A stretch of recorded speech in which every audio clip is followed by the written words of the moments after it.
Welcome. In this video, we're going to be learning about the history of abortion law in the United States.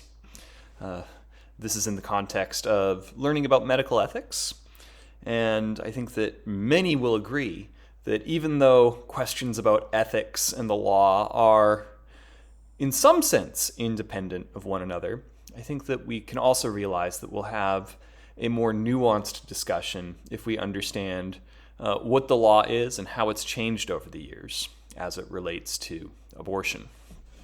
So, here's some things to note just from the outset. First, abortion is a really controversial issue. Not only do we have lots of people on both sides of the debate here and now in America, but we'll also realize that it's something that people are really, really passionate about. Now, whereas maybe in other fields we're trying to figure out how to change the laws or something like that, the first thing we want to do in medical ethics is understand the debate and understand the controversy. So, in that way, what I want you to do coming out of this course and my teaching about abortion is to understand that there are arguments on both sides. And if you want to stick firm with your view, the important thing to do is find ways of understanding what assumptions you're coming into the argument with and understanding what assumptions people who disagree with you are coming into the argument with. Last thing to note, I've already flagged this, debates about the morality of abortion are connected to but separate from debates about whether abortion should be legal. So a standard view might say these things go together, right? If you believe it's morally wrong to get an abortion, there's a straightforward argument, especially if you think you're protecting the lives of innocent individuals, you're going to think that that would justify the states preventing people from receiving or providing abortions.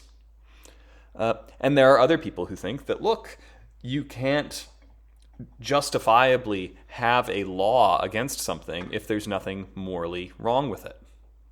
So, for instance, if there's nothing morally wrong with, say, being left-handed, we might say that you couldn't pass a law justifiably that requires people to write with their right hands.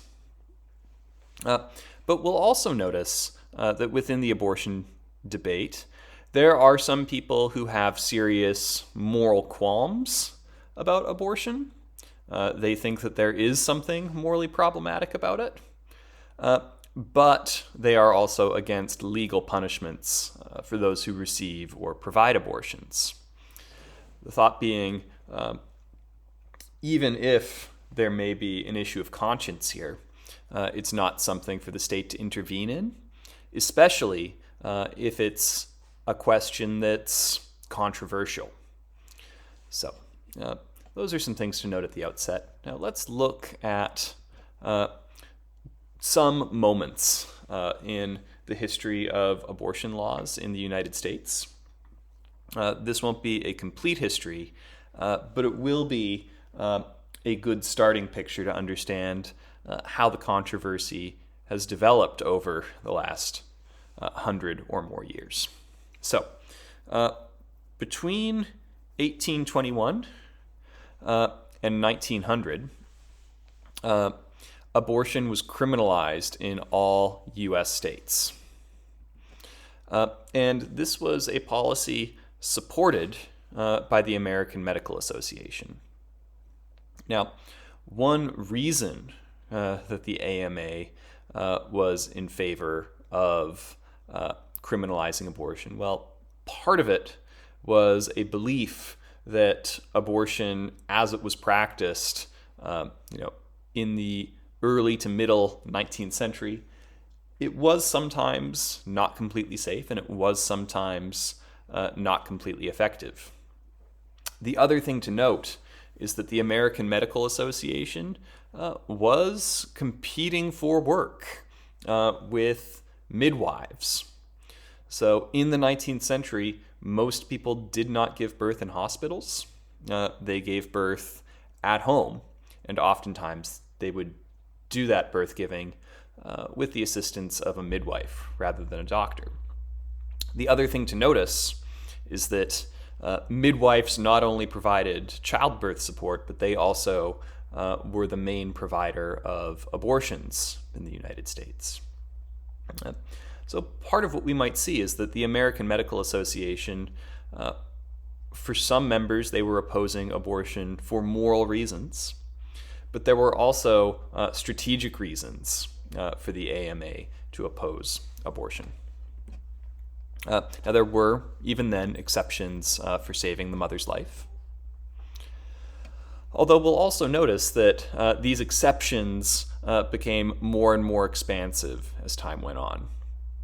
So a large percentage of pregnancies resulted in abortion by the time we get to the 1930s, even though abortion at this point has been illegal almost all the time for quite a long time, sometimes like 100 years.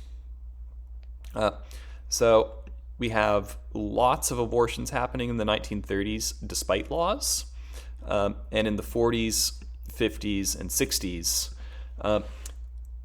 basically states and medical practitioners tried to make it harder and harder for these exceptions to apply to try to get that number of abortions per year down.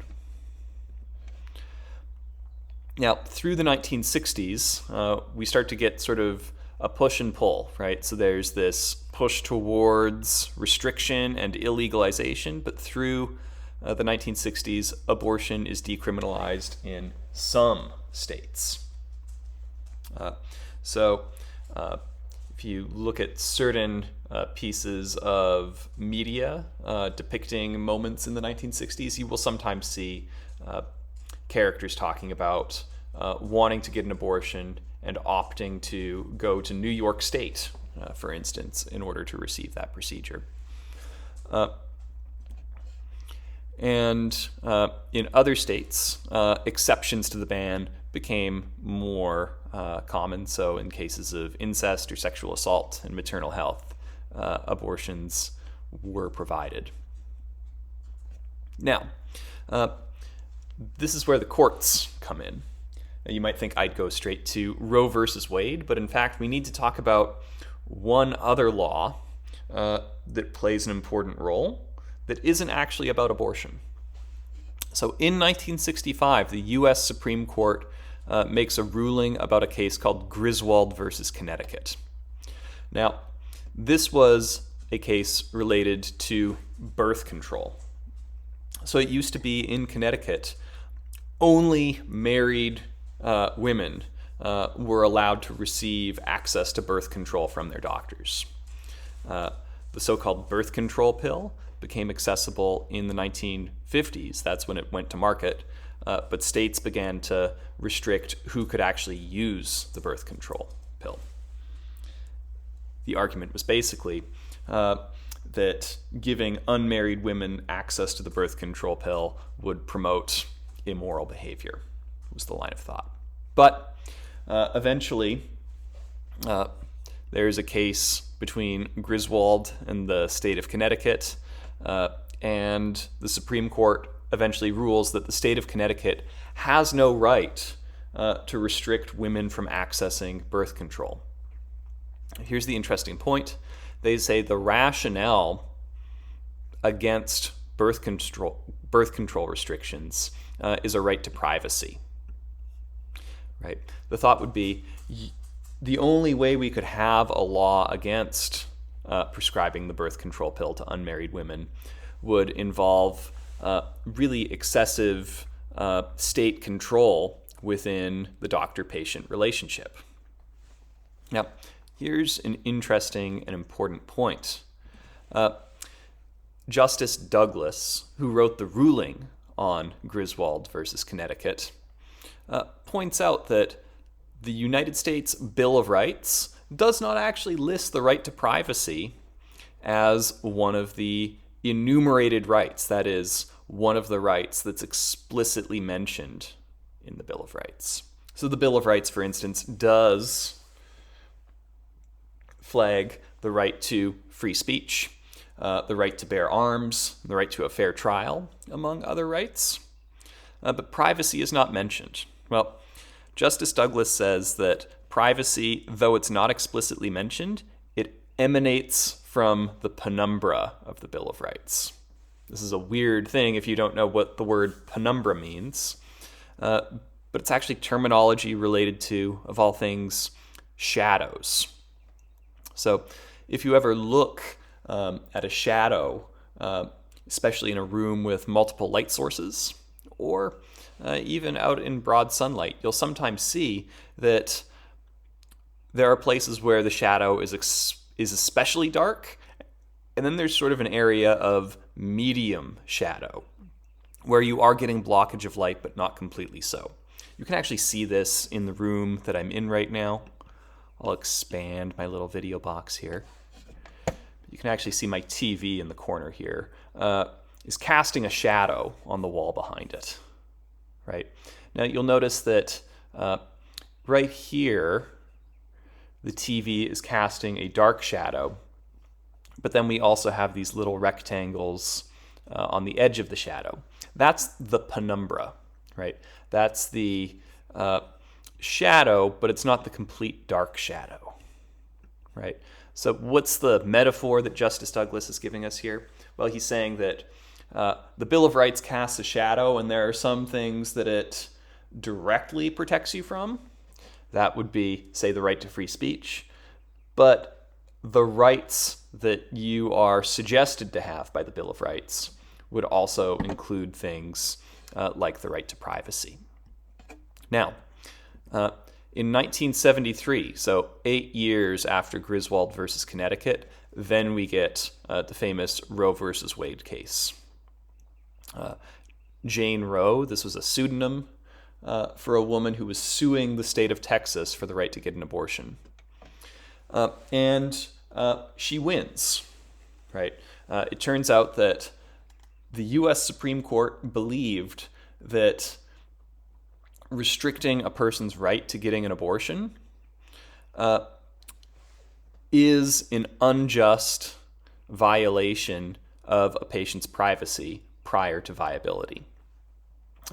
So the whole concept of trimesters in pregnancy can really be traced back to Roe versus Wade. They broke the pregnancy up into 3 stages, the first, second, and third trimesters, and they basically said, in the first trimester, it's completely up to a woman and her doctor about whether to get an abortion. Between 12 and 24 weeks, the state could put certain regulations on how abortions were performed, but the state could not ban abortions from happening in the state within those reasonable regulations. And states would have the right to ban abortion after viability. That's approximately 24 weeks, at least on 1973 technology. When we're talking about viability, we're just saying, could the fetus be removed from the mother's uterus and still live? 24 weeks is a good guess on where viability lies, although as technology has improved, I believe that there have been babies born at 20 or 21 weeks at this point who would eventually live. So viability is a strange line to draw because it's actually a moving line. But this is the sense in which the U.S. Supreme Court saw itself as finding a compromise on abortion law. Now, we'll actually notice that the reason why we need to talk about Griswold first is that the basis for the right to abortion is that same right to privacy between doctor and patient that we discussed earlier. Moving on, so almost 20 years later in 1992, there's another case in the Supreme Court, Casey versus Planned Parenthood. Casey basically said that states can place restrictions on abortions, such as waiting periods or mandated counseling, so long as they do not constitute an undue burden. I can point out that while I was living in Texas, when I was going to graduate school, there were laws that the state of Texas enacted basically saying that abortion clinics had to have certain structural features, i.e. the hallways had to be wide enough. And this actually caused a number of abortion clinics to close down for a time. The Supreme Court basically ruled in those cases that the Casey ruling would show those restrictions to be an undue burden on access to abortion. But another 30 years later, so we get to 2022, and we have another case. This is a case in Mississippi, Dobbs versus Jackson Women's Health Organization. And in this case, Dobbs, I believe the Attorney General of Mississippi, is suing a clinic providing abortion. And in this instance, that current version of the Supreme Court overturned Roe versus Wade and Casey versus Planned Parenthood. So the right to abortion that was established in 1973 and further protected in 1992 was struck down. And because this right was struck down, it's now the case that instead of having a constitutional right to abortion, instead states are able to create their own laws, basically through democratic means, to figure out whether or not abortion will be legal. So in the state where I live and teach, North Carolina, as of June 2023, it used to be that abortion could happen up to 24 weeks in North Carolina. As soon as Dobbs versus Jackson Women's Health was ruled, an old law in the books caused the limit to go down to 20 weeks. And now in North Carolina, almost all abortions past 12 weeks are banned, only if there are special exceptions involving things like the health of the mother. We'll also note that in many other states, the laws are even more restrictive.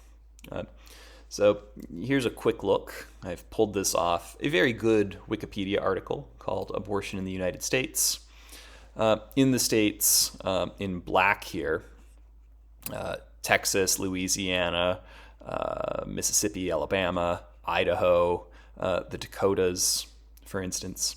These are states where abortion is completely illegal, with only a couple of exceptions. And some reporting on how things are going in states like Texas suggests that it can be hard to receive abortions in cases where, say, a pregnancy is not viable. We'll also note that if we look at a state like North Carolina, legal through the 12th week of your last missed period, we should note that oftentimes when we're counting time for abortion laws, we're doing it on the basis of last menstrual period. So if we think about last menstrual period, that means that the first day that a person starts menstruating, that is day one of the pregnancy. Now, that's even the case if they don't have sex until day 14 and not until the embryo implants, maybe on day 17, something like that.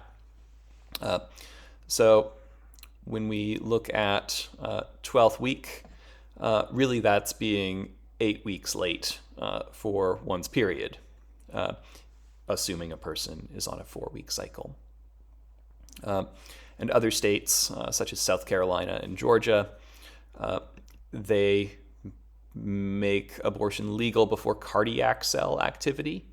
Cardiac cell activity is happening about 5 or 6 weeks. So oftentimes this is going to be when a pregnant person is only 1 or 2 weeks late for their period.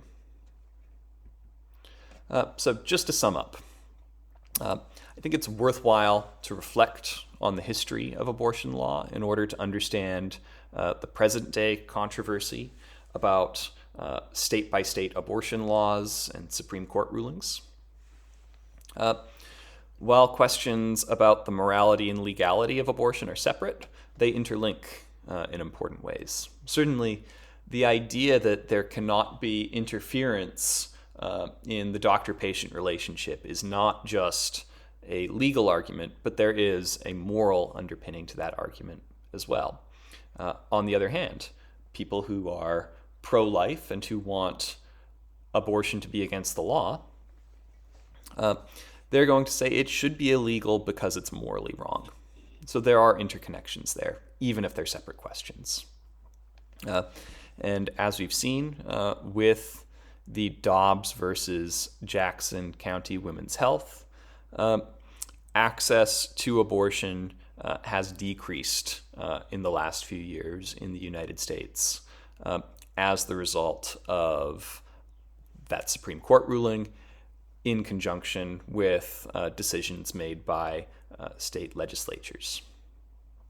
So I hope you found this brief discussion informative and something that you can refer back to when you begin to think about the ethical questions as they connect to abortion.